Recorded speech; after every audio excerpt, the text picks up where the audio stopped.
Thanks, Tom. Good morning, everybody. Can you hear me? Yes. Great. It's not just business. It's personal. We've all heard some version of that in our lives. Normally, it's just the reverse. It's not personal. It's just business. I don't know about you, but when I hear that, it kind of grabs my heart, and I get a little bit, well, I won't say what I get. I believe that there's a different approach. I think that when we show up in business with our personal on, in our genuine, authentic, natural state, we can do better than we have. And it shows up in the way that we interact with each other, how we can uplift or diminish each other. And so today we're going to do three things. We're going to identify what it is that separates this concept that we have that says, I have to be different in business than I am personal. We'll look at how the way we communicate with each other, how we show up for each other, how we be with each other makes a difference, and how we can uplift people and inspire people or diminish them. And then we'll look at some businesses that have actually made the commitment and have made some changes, and they're serving stakeholders versus just their shareholders. And then we'll have a new paradigm with which to answer our call.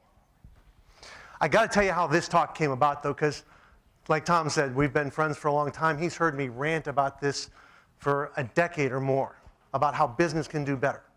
I was fussing once again about a study done at Yale and Stanford where they did a version of the ultimatum game.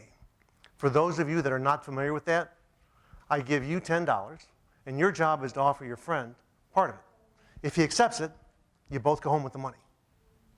If he rejects it, nobody wins. And they originally decided that they wanted to test economic rationality. So if I give you $1, you're up $1, right? Everybody wins. The reality is that we like to have some fairness. We want people to be fair. So unless we perceive the offer to be fair, we reject the offer. So the folks in this study said, we want to play that game with a twist. Let's see if we can subconsciously change the outcome. So they primed one group, neutral, pictures of nature, their neighborhood, their everyday life. They primed the other group for business, pictures of Wall Street, boardrooms, the corporate office. And sure enough, we can subconsciously prime a behavior. In our natural state, in our genuine natural state, our normal state, we share the money 91% of the time. That reinforces everything I want to know about us as people. That we're fair, that we're generous, that we're kind, that we're courteous, that we're in this together. Now, the sad part is, when we think about business, we only split the money a third of the time. Let that sink in for just a minute. In our natural state, where we show up with all of ourselves, we go home with money 9 out of 10 times. When we have this idea of business, 7 out of 10 times we go home with nothing. And here's the sad part. The only difference is it's an idea. It's a thought. Business versus our normal life. And I don't think it has to be that way. I think it's a myth. And today I'm going to bust that myth. Before we were rational creatures, we were social creatures. Scientists tell us that part of what makes us human is our social nature. Language, behavior, how we interact with each other. Unlike wolf or bear cubs, when we pop out, we have to tuck under someone's wings for a decade or so before we can survive. We don't have those natural instincts. And we're learning things like language and behavior, which today are kind of our secret tools. And that's how we get along in the world. We can't really go out, many of us don't go out and hunt and kill our own game. And social, if you think about it, when Oog and Moog first came together, Oog said, I'll hunt, Moog, you go gather. And their chances of survival went up. When there were 2 Oogs and 2 Moogs, their survival went up a little bit more. And as we grew into families, clans, tribes, and villages, not only did we survive, but we thrived because we had division of labor, and we could thrive as individuals and as the group. But there was always something there. We're always checking, am I connected? Am I safe? Am I in danger of being expelled from the tribe? Because if I'm expelled from the tribe, my chances for survival go down. So I have moved in my lifetime 17 times. I was often the last one chosen into a group. So I'm keenly aware of my social status in any organization. I think that still lurks in our brain. We've evolved, I'm not sure our brainstem has. We're still, am I connected? Am I safe? Or am I at risk of being expelled? Now, I got expelled from a number of those groups. Kind of my smart mouth. They didn't like me, so they kicked me out. So I'm always aware of that. Whether it's our PTA meeting, whether our project teams, we are aware.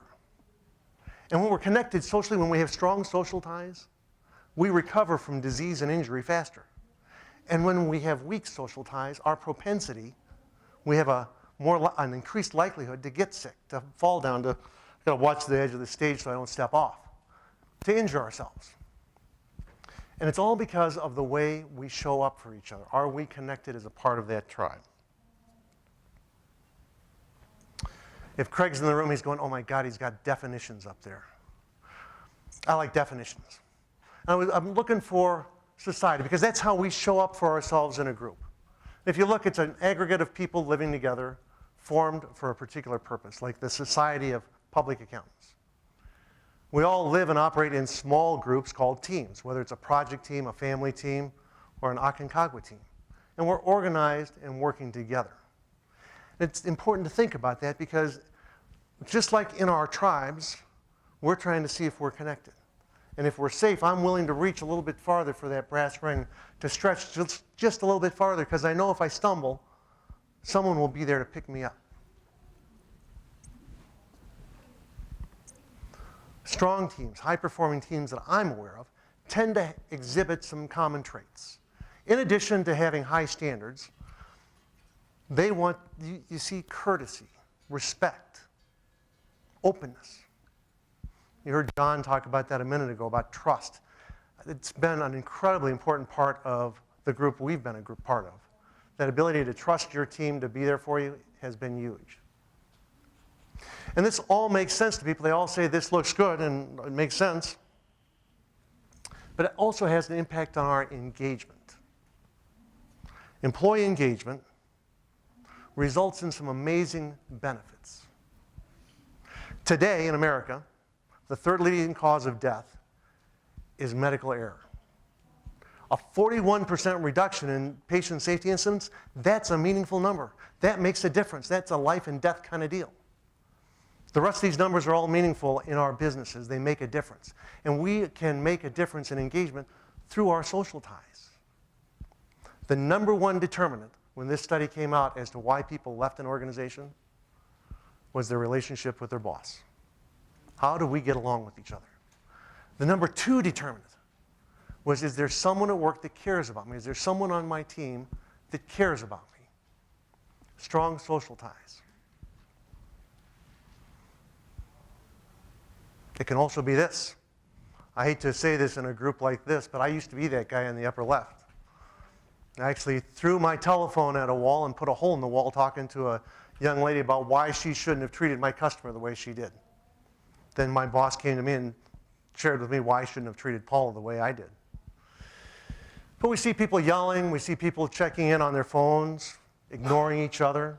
I've actually watched people get up and walk out of a meeting when someone's making a presentation. That doesn't feel good. Scientists tell us, in fact, that the pain we feel when we're rejected socially registers in the same part of our brain that the emotion of physical pain registers. So when someone says, I feel like I've been kicked in the gut, they do. When they say, I feel like I've been stabbed in the back, they do. I once watched $10 million walk out the door because of a smartphone. Phones got smarter, I'm not sure we did. It was in the Carolinas, it was a 5-year, $2 million a year deal. We were one of 2 finalists. We flew in Bob, the executive, to bring gravitas, sincerity, and executive presence. And it was an amazing presentation. We got all of the things that those of you that are in sales want to hear. Your culture matches our culture. I love the way your process works. Your team and our team, I get it. Can my supervisor call your supervisor and talk about implementation? The contract's not even signed and we're talking implementation. Whoa! So we're breaking up, and they still have to dot the I's and cross the T's, so procurement is involved. So the sales team is with the buyer's team, and we're all making our, how's the wife, where should we go for dinner, how's your favorite sports team? When Bob whips out his brand new BlackBerry, starts checking his email, you could feel the temperature in the room drop. And we didn't get the deal. And here's the sad thing. Bob wasn't saying that I'm more important than you are. Bob was an introvert. The sales team had the other team covered. Bob has a $100 million division to run. He wanted to get some work done. But he wasn't aware of what he was communicating when he whipped out that smartphone and started checking his email. He was communicating that I'm more important than you. And that's one of our secret powers, is just to remember and be aware of what we're communicating to each other as we're interacting with each other. So I have to apologize. Right now, you have a little more cortisol and a little more adrenaline in your system. In the book, Change Your Words, Change Your Brain, they talk about a study that says just looking at that word changes your blood chemistry. Don't worry, we'll fix it in just a minute. But imagine if a word does that. What happens when I posture up, when I raise my voice, when I throw a phone at the wall? What does that do to my teams? Well, when those neurochemicals are released, all of our functioning goes from the creative part of our brain to the brainstem, where all we're thinking about is, can I fight it? Can I run from it? Or do I freeze? And that's not where we want our teams to be. That's not where high-performing teams are. High-performing teams are collaborative, creative, cooperating with each other. So we have to find a way to connect with those higher brain functions. So I want you all to stand up for just a minute. Get into the Superman pose. And just smile at your neighbors. Take a deep breath. Big smile.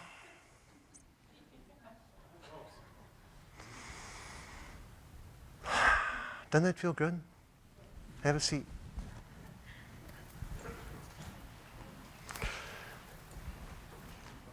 So, as I share these thoughts with people from time to time, they often say, John, that sounds really good, but you know, I got to have a team that's focused, that's driven, high performance. I can't have any mollycoddling.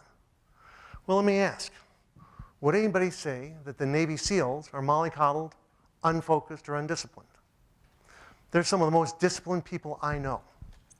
And yet, Brent Gleason in his book, or in his article for Inc. magazine, talks about the habits of highly successful SEALs. And what really struck me as I looked at this was the top two. Be loyal and put others first. They're not operating from a place of self-centeredness. They're operating from a place as a team. Eric Greitens, in his book, Resilience, talks about the people that get through BUDS, which is the vetting process for the Navy SEALs. Less than 10% make it. He says it's not the biggest, the baddest, the strongest, or the meanest son of a gun that gets through. It's the person that says, how can I help the man or the woman on my right or the left? They know that if the load is a little bit heavy for you, I'm going to pick up that load and carry it for you, because there will come a time when you'll carry it for me. If you drop the ball, I'm going to pick it up and carry it over the goal line for you because you've stumbled, but you're on my team. And as a team, they will succeed. But if they go out on their own, it gets more difficult. We succeed in teams, in our tribe, as a society, better than when we're all by ourselves. So then, where do I start? How do I make this happen? We have such a simple tool. It's just a matter of a couple of words that can change everything. These are simple phrases, but we often don't hear them. Thank you. I forgive you. Well done. In 2014, I was working with a colleague. I was hired to help fire up a sales team. Sales team of one. The boss didn't think he was doing the job. Within the first quarter, Steve landed a deal for $1 million. It's a nice number. On a $6 million revenue line, that's an even bigger number. But Bob couldn't say well done. I asked him. I said, can you say good job? He said, no. That's what I pay him for. Besides that, it was a referral, not even a real sale. He didn't have to work for it. How do you think Steve felt in that environment? Was he creative? Was he collaborative? Was he ready to do it some more? I know Steve, and I can tell you that Steve has landed $2 million in the first year at his new organization because he decided that he didn't like that, it's not even a real sale kind of environment. I forgive you. My first job out of college was I was a customer service rep for Owens Corning Fiberglass. My job was to take orders and ship truckloads of insulation around the country. So I shipped a truckload of insulation, an entire truck, from Toledo, Ohio to Sioux Falls, South Dakota, to a manufactured housing project. It was the wrong stuff. It had a foil backing instead of a paper backing. Thousands of dollars. We could do two things. We could send it back, in which case the production line would shut down. Not a good answer. Or we could eat it. We chose to eat it. Thousands of dollars. I'm 24 years old. Jeff said, John, come into my office. I forgive you. Now let's talk about what happened and how we can turn it around. Avoid that in the future. I went on, and based on some extracurricular activities, we created a position where we were serving the sales team. I created a whole new job based on what I was doing. And then I got promoted into sales, all because Jeff said, I forgive you. Who can we forgive in our workforce? Who can we say job well done to today that would appreciate it? Because we are, and I know we all think our teams are doing a great job. I know for myself, I don't often say it enough. Thank you.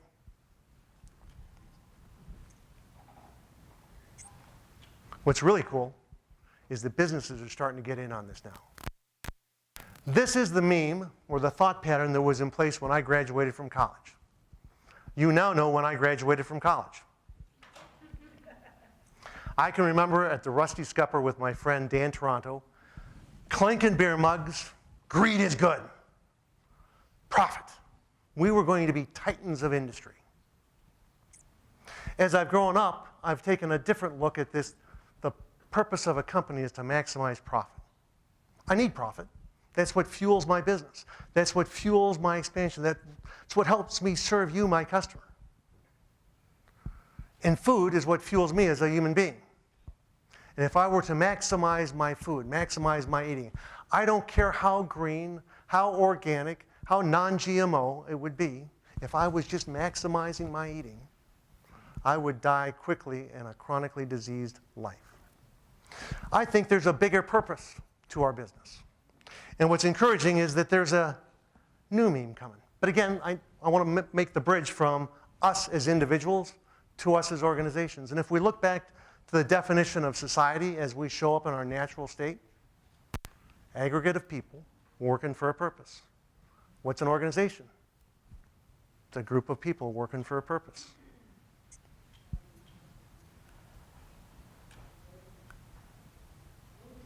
I agree with Bill George. Business is one of the most powerful tools we have to transform our world. We've talked a little bit about technology today. We all have a smartphone in our pocket. It wasn't that long ago that all of that information was transferred by sea and by horseback. And then there was the telegraph, the telephone, the internet, and right now I could pick out this device out of my pocket and I could talk to someone in Europe or Asia and get information in the blink of an eye. And that's because business transformed the way we communicate. Business and the way I show up at work, the way people show up with me, will affect whether I come home and kick the cat or stroke the cat, whether I connect with my wife or my device. It will determine whether or not I'm with my kids or if I'm with my boss or the meeting that's coming up next week. It makes a difference.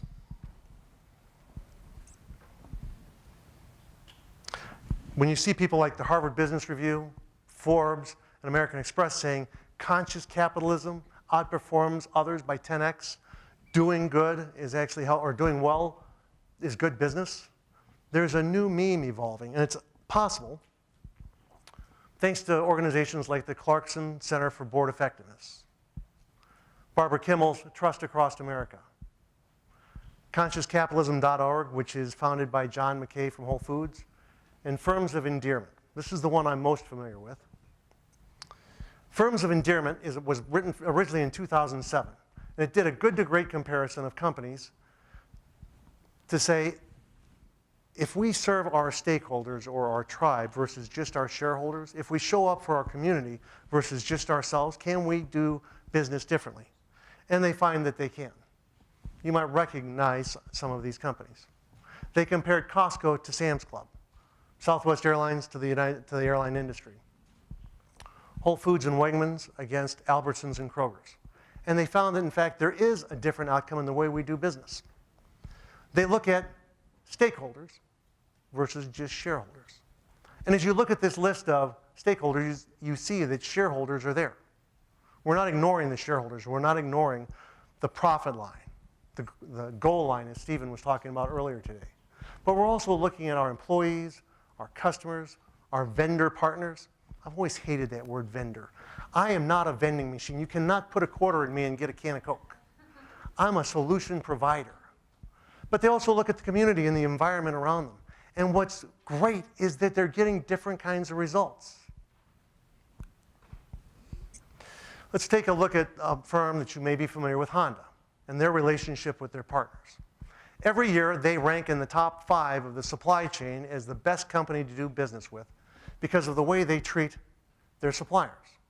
They have a targeted cost approach. They actually put some thought into what it costs their suppliers to supply them. And so they make suggestions like, maybe you can build with composites versus metal.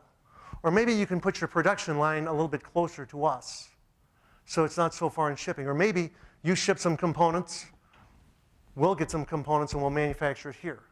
And they reduced the cost of the Accord when it first came out by 21% by working with their suppliers. As opposed to that other company that shall not be named, somewhere in the Midwest. I used to play golf with a guy that was with Kraft Foods. He used to talk about the pit of procurement. Imagine a room with desks facing each other.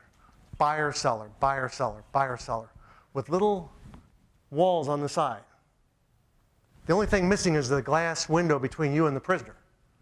Do you think there was a lot of collaboration going on in that purchasing arrangement, in that selling arrangement, in that solution provision? Probably not. It wasn't the most creative, collaborative environment. People say it sounds nice, John, but what about the numbers? I know a couple of you are in the financial services industries. You're saying, what about the bottom line? This is from a couple of weeks ago. Honda's market value is $58 billion. General Motors, 53. Profit margin of 3.9 versus 3.6. It's a fraction of a percent. But it's worth $173 million. Not a number to sneeze at. Clearly, something that Honda's doing is working. Patagonia is another company that gets a lot of remarks based on their partner relationships. They require all of their suppliers to sign a supplier code of conduct. Their suppliers will tell you that they often have to retool their production line, retrain their employees, and get new sourcing of supplies to meet some of the environmental and labor standards, regardless of where they produce their goods in the world. And yet, to a T, they will all tell you that they've become more effective, more profitable, more efficient, and they can get better lending terms because of the work they've done with the pressure from Patagonia. So it's not always easy. It's not always warm and fluffy stuff. Sometimes I'm going to put some heat on you as a partner, but I can help you grow your business by being in it together versus against. It's just a point of view. Employees are sometimes other stakeholders. How many of you are familiar with Wegmans? I see one or two. Wegmans is a grocery store chain in the Northeast. Alec Baldwin tells the story of moving his mother to Florida, and she had to move back to New York because she missed her Wegmans. They tell a story as a legend within the corporation about a chef that actually cooked the turkey dinner and all the fixings to deliver to one of their customers that ruined their own turkey dinner. Now think about that. On the holidays, a chef stays behind to fix a dinner for a family that messed up the dinner that they'd already purchased. That's service. How do they do it? Wegmans pays their employees 15 to 17% of their gross sales. That's in training, hiring, benefits, etc. They have a turnover rate, that's compared to an industry average of 12%. So that's about a 25 to 40% gap in a business that has razor-thin margins. Wegmans has a turnover rate of 6% compared to an industry average of 12%. Coca-Cola and the Dallas University did a research study, 2009. The grocery industry loses more money in turnover than they make in margin. $5.8 billion versus $4.1 billion. It's $1.7 billion. What would happen to that if I were to reduce it by 2/3 to get to the turnover rate that Wegmans had? That would be more than $1 billion that would go back into the industry margins. That seems to be worth it to me. Southwest Airlines is another one that treats their employees well. They are, in fact, Herb Keller, I think, says that their employee is their #1 customer because they know that if they take care of their employees, they'll take care of their customers. I don't know how many of you fly a lot. I've been a road warrior for many years. Normally when I buckle up, I'm going to sleep because I'm going to get that same buckle your seatbelt, grab the oxygen mask that's required by everybody. If I'm on a Southwest flight, I can't go to sleep because they're funny. They're having fun with me as a customer. I've seen the entire cabin erupt in applause because of the compliant, regulation-required speech. They're doing something right there.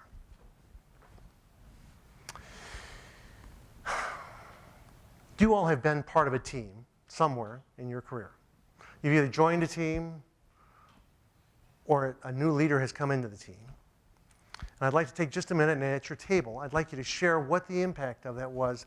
Maybe a team where you were uplifted as a part of joining the team, like I was when I joined the Aconcagua partnership, or whether you felt diminished as a result. Because remember, we are all contagious. I'll give you an example. A couple of you are familiar with this story. I was traveling, and I came back to my Toastmaster club, and they said, "John, you are the president of the club. Teach me to travel during election season." That summer, we took a vote to close the club. I had met some people and had talked about this program that I thought could turn the club around, so I became the cheerleader. That club has been a distinguished club every year since because I chose to be the cheerleader, and other people have picked up the torch and carried it on. So the change in the way we showed up, or I showed up in this case, and the people that showed up in the remainder made a difference. So somewhere, someone has made a difference in your team, or you've made a difference in the team. Take a moment and share that with your partners, and we'll come back. Go.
Okay.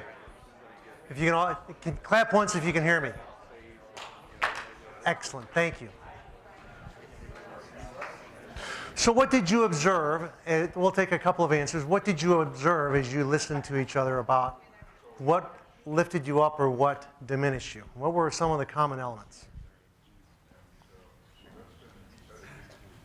Focus on relationships.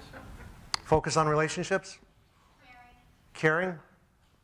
And those were uplifting the team, right? Did anybody have an instance where the team was diminished? What were some of the commonalities of that? Fear.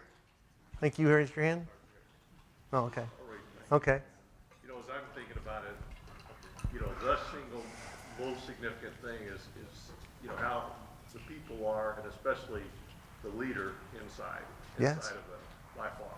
Yeah, it's all about how we're going to show up. Guys tormented, fighting demons, have a great smile one day and be all rah-rah, but, it's just a matter of time before crisis erupts. Well, it's like, I think it was John or mentioned just a little bit ago. We can put on the front.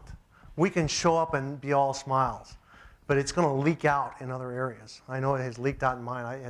I had a group of friends call me on my stuff not too long ago, and it's like, whoa. I thought I was showing up in a different way, but the work happens in here, and we are contagious. Your propensity to smoke, your weight, your wealth is determined by the group of people not just in the room with you, but people that are 3 degrees away from you. It seems kind of hard. You don't even know them, but they're affecting whether or not you smoke. But the statisticians have done all the work to figure that out. So choose your friends wisely. So this is an example of how the firms of endearment compared to the market in general. So what we have over here on the far left are the firms of endearment based in the US, international firms of endearment, the good to great companies, and the S&P. 15 years out, the firms of endearment are clearly outstanding. 1,700% was their growth, compared to the S&P at 117%. At 10 years out, they're at 408% compared to the S&P of 107. Now, 5 years out, the good to great companies are beginning to make a comeback. And I'm not sure, I don't have the research, but I'm not sure whether that's because they're beginning to incorporate some of this new mentality, recognizing that our new customers want to have more from us than just a product or a price. The millennials now are actually making decisions based on their values. I love my wife, but she shops at 4 different grocery stores to make sure we get the best food all the time. And if you are a restaurant and it's not grass-fed, organic, non-GMO, she's eating a salad. Good for her, right? But people across the world are beginning to shift their purchases based on their values. And when we bring those values to serve our tribe versus just our shareholders, clearly we get a different result. As we think of what does it take to drive this, is it just changing our focus? Fred Keel in his book, Return on Character, points out that companies that are run by virtuoso leaders outperform their competitors by a factor of 4. If you look at those characteristics, they look kind of familiar, don't they? They look like the characteristics of strong teams that we talked about a little bit earlier. Courtesy, compassion, self-awareness, forgiveness. Not phrases typically thought of these were not taught when I was in business school. Milton Friedman was the god when I was in business school. But there's a new way of doing business, and when we show up with our more authentic self, we can do better. So back to where we started. When we are in our natural, authentic state, we split the money, we win, we share 9 out of 10 times. We all go home with something. When we show up and it's just an idea, it's just a thought. This was done with images. The idea of business, we change our entire behavior. It's just a thought. But we can change our thoughts. And so, as we think about breaking up from today, and as you've gathered all of the wisdom from the group of folks that you've listened to so far and later on, how will you change your habitual call as you go forward? We've seen how the way we interact with each other can lift each other up, or we can diminish our teams. We can literally physically affect the health of our people by the way we show up. And it's how we show up. It's how I communicate. It's my behavior. It's just walking in the room. You can feel the presence in this room from all of you. And we've seen how some companies are beginning to embrace this, and they're outperforming the market. They're outperforming their competitors. They are delivering great results because they're viewing something differently. They're showing up more from their natural and authentic state. How will you answer your call? You guys are going to have a great day. Have a great day.